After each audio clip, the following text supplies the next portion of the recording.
and there's still time. Saturday afternoon and I'm drinking with the guys, thinking of the dice results and your lovely eyes.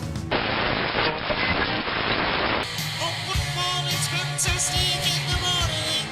Match. Football is fantastic when it's an evening. Match.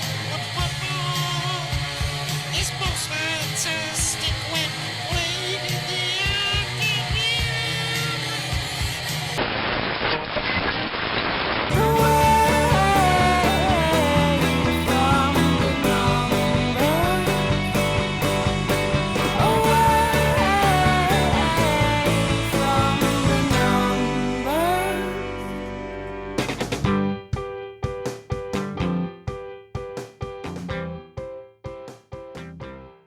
Hello and welcome to episode 45 of There's Still Time, the AFTN podcast.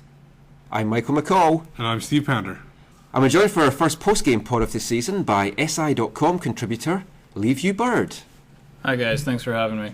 Great to have you here, Liviu. And we're talking about our really good first performance of the season for the Whitecaps. 4-1 victory over the reigning Supporters' Shield champions. Steve, what did you make of the match? It was the first half. Obviously, they were controlling the game, but they weren't able to finish. The second half was a complete different story, where they basically, the Red Bulls had a lot of the ball, but it seemed like they were just breaking them down on the counterattack, and they finished their shots, and a couple of great finishes too, one by Sebastian Fernandez especially, and Kenny Miller. Now, Liviu, you haven't seen any of the Whitecaps during pre-season games. What is your initial thoughts of what you saw from the Whitecaps this afternoon? Well, coming into the season, with a team with a new coach and so many additions in the off-season, I'm always going to be skeptical about it. And in my SI.com Western Conference preview, I picked the Whitecaps to finish 8th in the Western Conference, and I heard a fair bit about that on Twitter after the game tonight. Can you imagine? So the MLS people were hearing it too about being ranked 18th, or something like that in their power rankings. Yeah, I mean, coming into the season with so much shakeup in the off-season, it's only natural, but at the same time, at the beginning of last year, the Whitecaps showed signs that they could be a good team, and then it just sort of dropped off with injuries and everything that happened. And this year, again, the first game of the season, there's a lot to be proud of, I think, if you're a Whitecaps fan, and there's a lot of potential there. And I think Sebastian Fernandez, Russell Tybert, Matias Laba, they all had great games. Kenny Miller obviously scored a brace, so he did well. Mattocks, again, got his opportunities and just couldn't finish, so I mean, it's just going to be a matter of putting everything together. But I liked what I saw today, particularly from the new boys, from the Uruguayans. Fernandez and then Morales coming off the bench also did very well. We had put our Western Conference predictions up yesterday, and I actually had the Whitecaps ranked 7th in the West. But I do have them anywhere, I think, from 5th to 7th. They're just a bit of an unknown quantity just now. Obviously, it's great to get off to a good start. It's whether they can keep that going. The first 10, 12 games of the season, it's quite a tough start. We've talked about this before in the podcast. They kind of had to hit the ground running. They've done that today. It was a really comprehensive 4-1 victory. I mean, they looked comfortable from the start. Kenny Miller could have had them one up after just 42 seconds. And you kind of have to feel, if that had come later in the game, he would have buried that chance, and he could have had a hat-trick today. No, that's for sure. And he was all over the pitch. Mattocks was really getting his chances. At least Mattocks this time got him on target. Normally he would shoot way off target, so it was good at least he got it on target. A couple of questions I had about the Whitecaps obviously were where were the goals coming from and chemistry, and it seemed like through this, at least this first game, those questions have already been answered. Now, if they can keep this up, that would be fantastic. Yeah, I wouldn't say they've already been answered. Well, they've been answered in this game itself. I mean, we've seen Whitecaps started off 2011 4-2 victory over Toronto. That's true. Horrible season.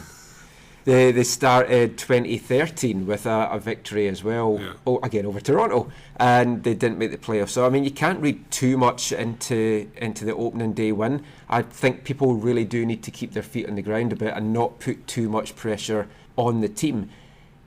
2 away games coming up, and that's what's going to be key. How they then play on the road. Do they still keep the same kind of attacking style? But no, it was a big thing going into the game. Where were the goals going to come from? Kenny Miller seems to be the answer just now to that question. But then you've got, can he stay healthy? What happens when his contract's up at the end of June.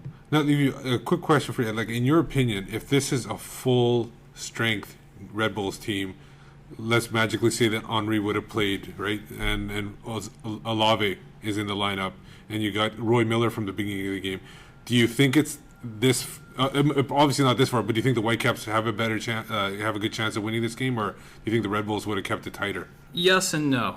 I think the big question mark I have for the Whitecaps from watching them play today is not really their attack, but more in their defense. I mean, there were a lot of opportunities that the Red Bulls got that were kind of half clearances or just barely dealt with, and I think they need to get a little bit stronger in the back. That being said, I mean, if you get a guy like Olave back there, does Mattocks find as much space as he did? Does Kenny Miller get on the ball as easily as he did? Probably not. So I mean, it just depends.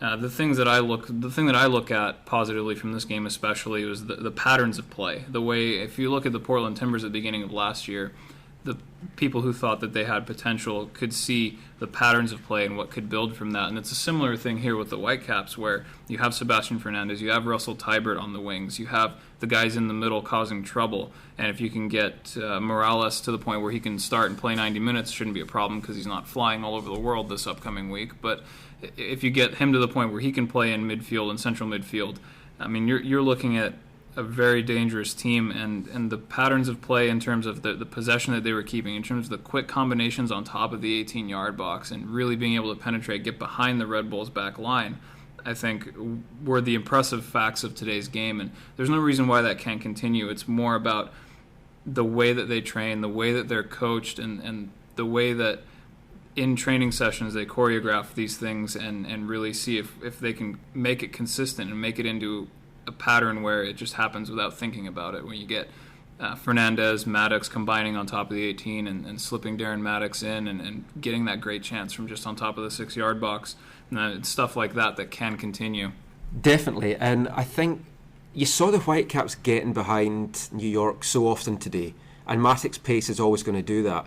If Mattocks had got a goal today, I think his whole confidence would have been completely different. Briefly saw him after the game. Say briefly because Steve and myself were stuck in an elevator for 45 minutes, so we didn't really get to speak to any of the players today or get any audio for the podcast, so we'll bring you some of that next week. But Mattocks was downstairs and he was upbeat. He didn't let the fact that he missed a couple of chances get to him or play into his head. And I think that's a little bit different from what we saw last season, because there was a couple of times when he'd had a game where he'd missed a few chances. You could tell by his demeanour after the game that it was starting to play in his head a little bit. Well, I think he really contributed too, especially in Fernandez's goal, because he in that position where he had the ball last year, he would have taken a shot or attacked the defender. Here he laid it off for Fernandez, who was able to take a touch and then fire a shot, a rocket basically in the top corner past Ruales. So I think that probably kept him upbeat. I think he was given probably positive reinforcement after the game, saying, you did a good job, you made the right call. And I think that's probably one of the biggest reasons why he was so upbeat. And remember, he's coming off international duty where he scored 3 goals off 2 games. He's also saying all the right things. Now, obviously, he had his thing in the offseason on Jamaican TV where, whatever you want to interpret that to be, I just interpret it to be a young player with a lot of confidence and a lot of flair, and that's something that often gets bad press here in MLS especially.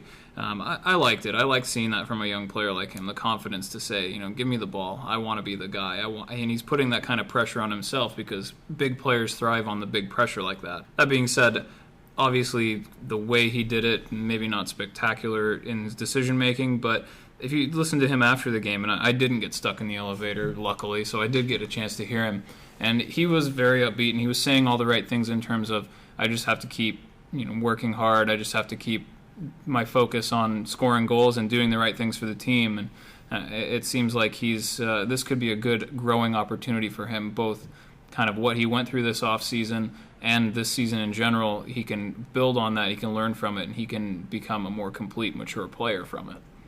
And Carl Robinson has given him a chance, and that's really what he didn't get, or what he said he didn't get last year was he feels that Martin Rooney didn't give him a chance. Carl Robinson has certainly given him a chance, and he just needs to take it. The thing is, if he keeps going a couple of games and he doesn't get goals, you've got Mane pushing him, possibly Salgado, depending on on how things work out with his attitude. Well, you also got Morales, because if Morales starts, he's going to be playing in Miller's spot. Miller's going to move up top too, right? Yeah, that's true. And let's talk about Morales. So Morales made his debut today, came on for Mattocks in the 65th minute. An assist, a goal on his MLS debut.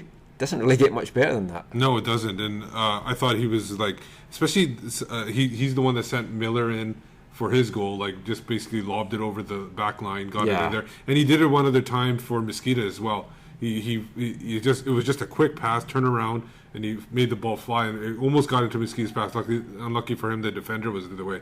So he knows how to like get the ball up the field quickly, and he just also when he scored the goal, he just knew where to be. And I think another guy who really played well there was Nigel Reo-Coker on that play, and he really improved in the second half. He had a kind of a quiet first half, but really pushed the ball forward in the second. But Morales was fantastic, I think, in the game. Seeing the South Americans playing together on the Whitecaps reminds me of the Argentinian contingent in Portland, really, in a lot of ways. Seeing, you got Diego Valeri, you have Gaston Fernandez, and those guys combining up top with a creative American player like Darlington Nagbe. And here you have sort of a similar thing where you have Fernandez, you have Morales, the Chilean, you have Mosqueda, you have him combining with another creative type in Darren Mattocks, you have Russell Tybert on the right side.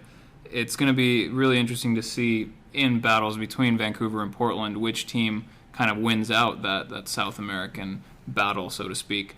They're similar types of players in terms of their creativity, in terms of their ability to play 1 and 2 touch, in terms of their ability to combine, especially on top of the 18, and get in behind backlines and cause problems. And as we've seen in Portland, you have wingers who can cut in and take shots. Here you've got Fernandez cutting in from the left, almost scoring a spectacular goal in the first half, finishing a spectacular goal in the second half. Russell Tybert can cut in and cause problems. And you have Reo-Coker pushing up from central midfield.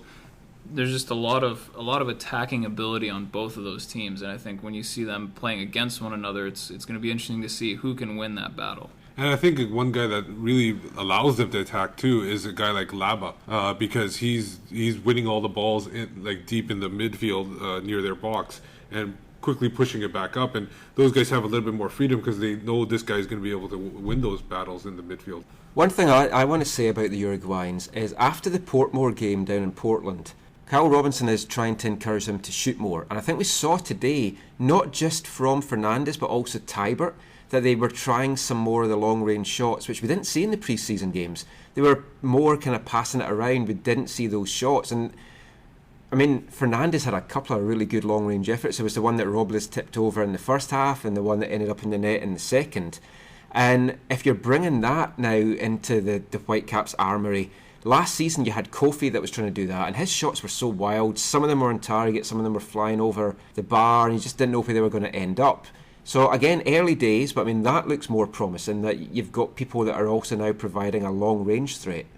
Now, Liviu, does that getting those shots from on target from distance, does that help also with them keeping the defenders a little closer to them, so then they could move around them a little bit more, so they're not always like hanging back, the defenders, and they're just not waiting for them to just attack them? So you kind of you're basically not set in one way of defending. You keep the defender guessing. Is that a good idea of why to do that? Yeah, I would say that's one reason. If you mix it up with defenders, you have to be able to play off of what they give you. So you take a couple of long-range shots, they might mark you a little bit tighter, higher up. That opens up space in behind. Quick combinations can get in behind. At the same time, if you're playing a lot of short passes, trying to get in behind that way, then maybe they sit back a little bit, and then that opens up space kind of in that area on top of the 18, just outside the box, and you have to be able to utilize that space as well. It's just a matter of, this is where you come in and we talk about, soccer, football as being a chess game. It's really more of a game of chess than checkers. You can play it like checkers and try to lump the ball over the top all the time and win by brute force. Sometimes it falls for you, sometimes it doesn't. As you see with the San Jose Earthquakes, a couple of years ago, they won the Supporters' Shield. This year, I think everybody's kind of figured them out, and I don't think they're going to surprise anybody, even with their smash and grab style. And they'll win a few games on the off here and there, but I don't think you'll see the kind of dominating performances that, and also winning at the last minute like they did so many times in that year that they won the Supporters' Shield. I mean, they were good at playing over the top. They were good at playing direct smash and grab type of soccer, and that's the kind of stuff that teams do in the last minute when they're desperate and need a goal. what I think you'll see with a team like Vancouver, if they continue this trajectory, is you'll see a team that can dominate a game through possession. You'll see a team that, just like Portland last year, can have the ball, can dictate the game, and can really take the game to opponents. Now, just like Portland last year, if you can't defend, then that kind of falls apart in the end, because you need to be able to defend to win games. You just have to be able to defend.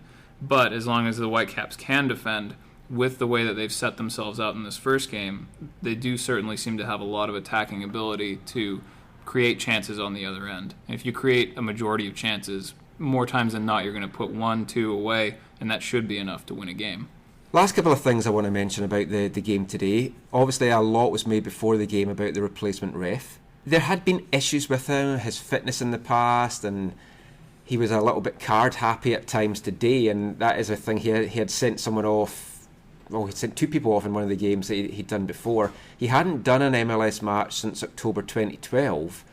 On the whole, apart from him maybe being a little bit quick to make some bookings, especially both the Whitecaps fullbacks, I actually think he had quite a good game. It was decent. I thought he was going to make more mistakes. He didn't make the penalty call. We know that. The linesman made the penalty call. And he was spot on with it. Yeah, because luckily that was called for the Whitecaps. Other than that, I didn't notice too much. He seemed to, any kind of physical play, he seemed to call right away.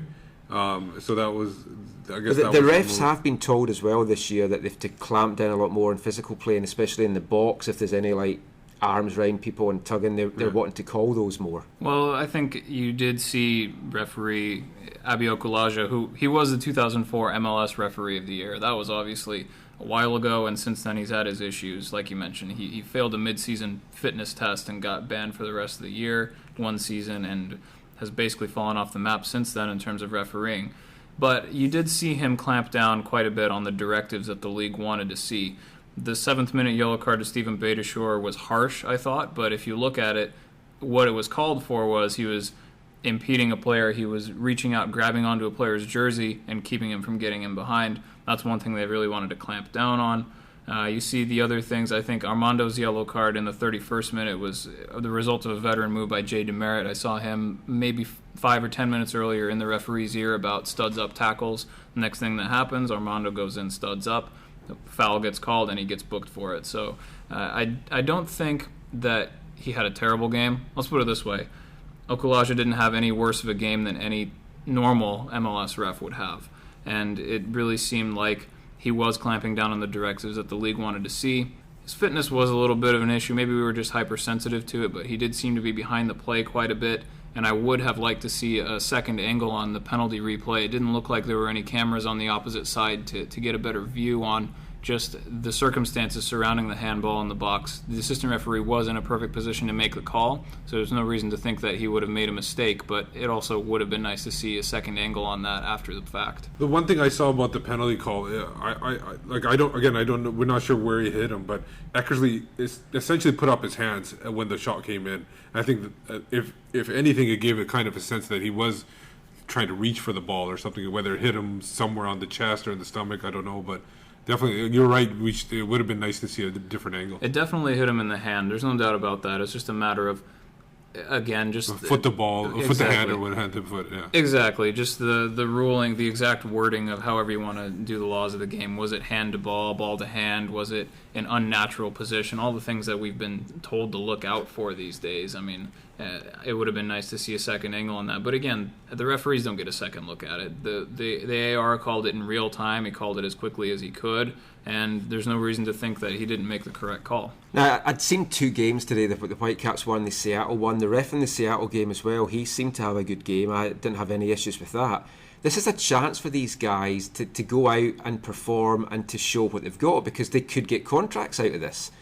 One thing I did notice, especially in the first half, New York, whenever there was a decision, either way, for either team, they were right in the face of the referee, which is obviously something which you're not going to do, you're not going to crowd him, but they were right in his face, and I think you're going to see a lot of that this weekend, and the longer that this goes on, that there's maybe going to be a lockout, players are going to think if they can put pressure on these guys and get in their faces, they might get some decisions your way. And as you mentioned there, Liviu, it's like Jay Demerit spoke to the referee about Armando's tackles, and then 5 minutes later there's another tackle and he gets booked. So the veteran players will kind of know a little bit how to work these guys. But the thing is, on that one, the studs were really high up. Oh, yeah. It wasn't even like close to being like a little bit at the ankle. It was like basically if Darren Mattocks was a little bit more well endowed, he would have been even sprawling on the ground. I'm surprised he wasn't sprawling on the ground. Good job it wasn't Carlisle Mitchell. Or Terry Dunfield. At the same time, though, you look at these guys, the referees that they've brought in, they're all experienced referees. They've all refereed at either in MLS or at a higher level.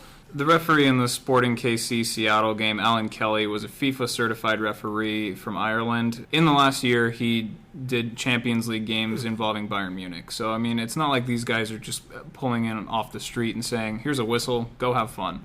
You know, these guys know what they're doing. They've been paid to do this. They're professionals. They might be a little bit rusty, most of them, but maybe after the first couple of weeks, we'll see them, if they get a chance to, we'll see them improve their standard. So the final thing I actually want to mention about today is after the game, fans won't have seen this, but Carl Robinson has introduced something which we never saw from Martin Rennie. He wants the players to retain fitness, especially the ones that weren't playing, so he had a mini scrimmage for all the players that didn't see minutes today out on the pitch at BC Place after the game. And that went on for possibly 20 minutes, half an hour. We don't know because we were in the elevator.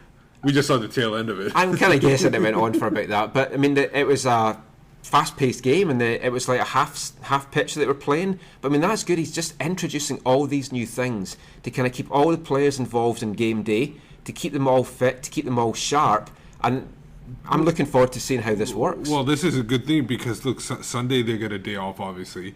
Monday, it's usually light training for the starters, so even the reserves or whatever you want to call them are not going to get that much playing time with everybody. So this is a good thing that Saturday, because you got Friday, you would have 2 days off. It's a good thing for these guys that didn't play to get something under their belt in training wise.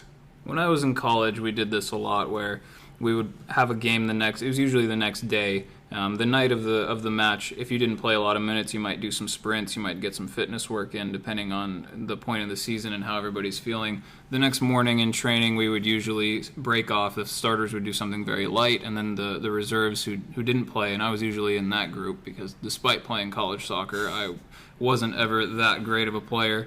So I was usually in the reserves group, and it was always a spirited competition between guys who you're fighting for playing time, even in those little things that fans don't see it. You know, it's outside of normal training in a way. You get a bunch of guys who want to be on the field. They just saw their team win 4-1 against the defending Supporters Shield winners. These guys are going to be motivated to say, you know, I should be on that field. I should have been a part of that. I should have been the one scoring 2 goals. You know, however they're going to see it. And the only way for them to show that is to do it in training in front of the coaches. You saw Carl Robinson walk out there. There were no illusions about whether they were being watched, whether it was just a kick around or whether it was serious. He was standing at half field, arms crossed, watching the game.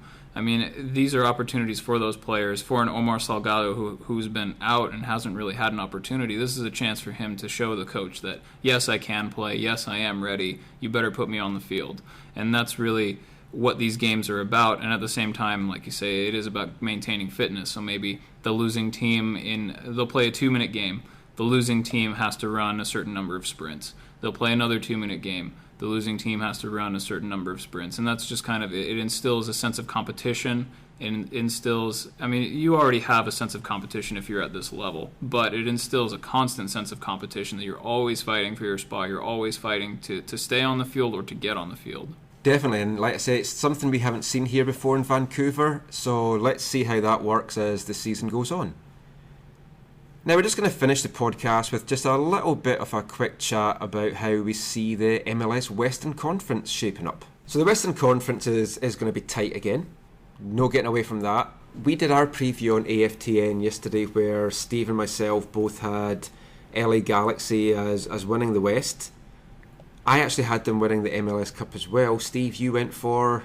I went for RSL over Philadelphia. So you think RSL is going to somehow get over LA in the playoffs? Yeah, I just think I think the continuity is there, and I think the fact that they hired an assistant, the same assistant that Jason Kreis had, they're not going to lose very much. And I think maybe they have a slow start, but I think as the season goes on, they'll probably get stronger. Now, Liviu, you did your preview for SI.com. share a little bit with us. Who do you see winning the West, and how do you see the West kind of taking shape this season? Well, my predicted order of finish in the Western Conference was Portland, LA, RSL, 1, 2, 3. Seattle, Dallas, Colorado. I put Vancouver 7th above San Jose and Chivas. So Vancouver was, not in the top half, not predicted to make the playoffs. It might change a little bit based on this weekend, my predictions moving forward, but at the same time, I just saw problems with what Steve mentioned, the continuity with a new team, with a new coach, a lot of new players. The difference between RSL being that, yes, it was an assistant coach who was hired just like at RSL, but RSL didn't change really any roster spots. They have pretty much the same exact team coming in that they had going out of last year when they made MLS Cup final. Vancouver changed a lot. They brought in a lot of foreign players. Sometimes it takes those foreign players a while to get used to the league, to get used to playing on turf, to get used to everything, a lot of travel. So it's always tough to know how new players are going to accommodate to the league. That being said, I mean, the top three I see as being fairly solid and set. Portland, LA, RSL, in some order, I believe, will finish in the top that's three. who I have for my top three as well. In some order. Maybe the Sounders can sneak in there. It depends on if they can get Clint Dempsey to fire on all cylinders, if they can, put a run together of wins instead of losses like they had last year.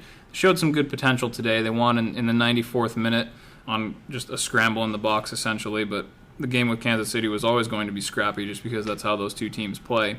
So if they can get some form going, if they can make a run, if they can knock off some of those other top teams. Last year, the main problem they had was they would win against the lower teams, and then they'd come up against LA or RSL and lose. And late in the season, they were also losing to Portland, and then obviously in the playoff series, Portland dominated them. So it's just a matter of how they perform against those other top teams. Now, the one team we both have also in the playoffs is FC Dallas. Yeah, I had them at 5th as well. And I think the addition of Pereira is going to make a big difference because they have gotten younger. Castillo, who's kind of not done everything that DP, obviously he's young too, but Mauro Diaz as well. And then I think Henry Thomas, the Honduran holding midfield, I think he's going to make a big difference on their team. I think Dallas are going to do well, and I think they're going to surprise a few people. The last 2 years, they've been unlucky not to get in the playoffs. 2012, Whitecaps pipped them. For a lot of it, it was kind of in Dallas's own hands, and they just didn't kind of get over the final hurdle with Vancouver in freefall. Last year, there's no way that Dallas should not have made the playoffs after the start that they had. And when you look at that base, and I know a lot of the players have left, but with Pereira coming in, I think he is a fantastic coach, and I think he has what it takes to turn the team around to be playoff contenders. And that's going to make it hard for Vancouver because you've got a team that didn't make the playoffs last year pushing to get in. I think they will get in at the expense of Colorado, who I actually had down as 8th in my prediction. That's where I had them too. Yeah. And for me, Seattle is the big mystery. It's like, as you say, Liviu, I mean, you don't know, are they going to click? Is Dempsey going to be firing all cylinders? They're going to be missing some players when the World Cup's on. How much of an impact is that going to have? I still think that they're going to have enough to get into the top 3. And Portland, for me, they're a quality side. I think it's going to be tough for them to kind of do what they did last year and keep that going. Can Ricketts, for example, have another phenomenal season where he basically keeps everything out? And can the guys, I mean, they had 4 guys that I think between them had 9 and 10 goals. And just that contribution to the team dynamic, which is what the Whitecaps are looking for this year, they have to keep that going. We'll get a good gauge after the first month of games. Chivas is an unknown quantity. Obviously, the Whitecaps play them next week. They're going to play on Sunday. We don't know what they're going to bring to the table. They'll take some points off some teams. Hopefully, from a Whitecaps point of view, it's not us. We've struggled against them, really, for the first few years. Yeah, we dropped points definitely to them. That's no doubt, especially the home game late in the season when everybody expected them to win and they drew 2-2 on a last-second goal behind them. And so, yeah, Chivas is an unknown quantity, like you said, but until they prove otherwise, you got to still put them at the bottom of the table in the Western Conference. Yeah, Oscar Pereira's return to FC Dallas is really no surprise. I mean, he was a director of the academy there. He played a good chunk of time there at the end of his career, and they loved him there. And I mean, the second that Colorado lost in the playoffs, you had to think, well, Charles Hyndman's out. Oscar Pareja is really the only guy who can replace him. I couldn't see anybody else stepping in and filling those shoes. And like you say, they did get younger. And the thing about that is Pareja really empowered his young players in Colorado. And they really, Dylan Powers, Deshaun Brown, really carried that team into the playoffs. And I had FC Dallas finishing 5th and Colorado 6th this year to get into the playoffs. I mean, other interesting signings, David Teixeira, the young designated player. He spent the last 3 years in the Eredivisie in Holland. He started the majority of his team's games there in 2 seasons ago. He fell out of favor last year, only made 6 appearances, and he only scored once. If he can put it together, if he can find some form in MLS, I think he could be a good player. And just Oscar Pareja is one of those coaches who he's an interesting coach, and like Caleb Porter, he seemed to really get a lot out of his players. The thing about Portland, I think that you might be overlooking a little bit, Mike, is the fact that they do have Caleb Porter. They have the Caleb Porter effect. Yeah. I'm kind of a big believer in that. Just the amount of every player he had last year had a career year. I think every player on that roster had the best year of their career under Caleb Porter. He's said constantly that they're looking to take another step forward. I mean, last year, if we can call it, it was Porter Ball 1.0. I mean, he was just getting in. It was his first year. He built something really impressive, one of the best turnarounds in league history. This year, we're going to see Porter Ball 2.0. You see a couple more Argentinians coming in, a couple more creative players. You get, some of the more dead weight out, so to speak, and you get in a player like Steve Zakuani, who's familiar with Porter, played for him at Akron. You get other players like that around him. If you can get, again, Zakuani, he had a great first year coming in for Seattle, broke his leg, hasn't really been the same player since. Same effect, I think, could apply to him, though, where Caleb Porter could get him to have the best year of his career this year. And there's something about the way that he coaches that he gets his team firing on all cylinders. He gets all of his players to buy in, and they all love to play for him because they play an attractive style of soccer. It's fun to play that way. They play fun soccer from both a playing and a viewing perspective. They just play a very good game, and I think it would be foolish to overlook them both in the West and in next year's Champions League as well. Yeah, when Portland came here last season, I went into the Portland dressing room and I spoke to Caleb Porter and I spoke to the players. And the one thing that comes across is they're all on the same page. And the players completely play for Porter. And Will Johnson said it, Donovan Ricketts said it, and it's like they all believe in what he's trying to get at the end of the day. And I think we're seeing a little bit of that in Vancouver with Carl Robinson, and that the players are buying into what he's wanting to achieve. And yeah, Caleb Porter, I thought when he first went there, Portland got off to a little bit of a sluggish start. And I thought, has he been a little bit hyped? Because I didn't know tons about him. Followed a little bit the college game, and I knew he had done well. But I didn't know if he would make the transition or if he was being a little bit overhyped. But I think he showed that having a manager with that kind of buy-in, it's like having an extra man sometimes on the pitch. I understand. My only concern with Portland is they, like you said, they had career years. How easy is that to duplicate again? And then also, whenever you see a coach who takes a team, like we saw with Martin Rennie, took a team from bottom of the table in 2011 to the playoffs in 2012, there's always a little bit of a slippage. And I have him in third. That's obviously a slippage there, but there is going to be I find it always with coaches, and maybe he'll prove wrong, but I think coaches sometimes with that have a big jump will drop just a bit lower than what they had the year before. Definitely going to be another fun year in the West. Going to be a lot of fantastic games. Just finally, for this little bit, let's get some predictions on the board. Who you think is going to be in the MLS Cup? I went for Los Angeles Galaxy winning over Sporting KC. Steve? I had RSL over the Philadelphia Union. And Liviu?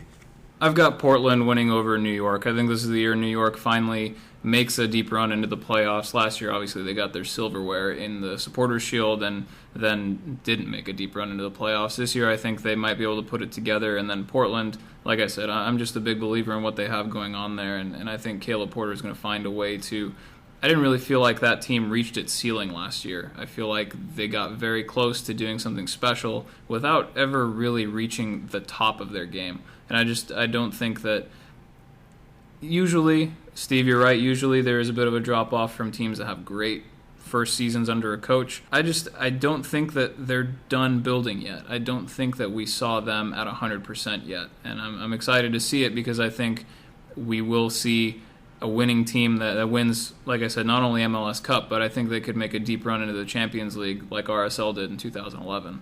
I actually had New York when I did my predictions for Sockley. I had New York winning in the East, but I just think Kansas City, then for whatever reason, New York just seem to struggle in the playoffs year after year. I just think Kansas City, with that experience now of winning last year, it will take them into the final. For me, though, it's just hard to see past LA. If Robbie Keane has the season that I think he's going to have, where I can see him winning the Golden Boot and the MVP, for me, he's going to take them to another MLS. I don't sleep on Zardes either. I think he's going to have a really good year this year. So we'll see how that plays out. All we know is the Whitecaps have got off to a great start with their first kick. This is our first post-game pod of the season. We're going to be doing this after every home game, and we hope to have a rotating third guest every week, so it's not just Steve and myself analysing the game. Before we go, just quickly round the table, let's let everyone know where they can find you online. Steve? You can find me online at Whitecaps Beat, and obviously writing for AFTN at Canadian Soccer News. And Liviu? You can find me at Liviu Bird on Twitter. That's LIVIUBIRD, and soccer.si.com. And you can find me, Michael McCall, on Twitter at AFTN Canada. You can find all our stuff, AFTN, on Canadian Soccer News, AFTN.ca, and you can also read some of my stuff on soccerly.com. First game of the season, always an exciting time. It's a time that supporters all around the world really look forward to. There's a lot of hope, there's a lot of anticipation. The Whitecaps have delivered today. 13 straight years now that the Whitecaps have not lost an opening day fixture. Tough thing now is to follow that up with 2 road games. First one is coming up against Chivas. We'll see how that goes, and we'll bring you all the latest during the week, and watch out for Steve's preview show on Friday. So as always, thanks for listening, take care, and mon the Caps.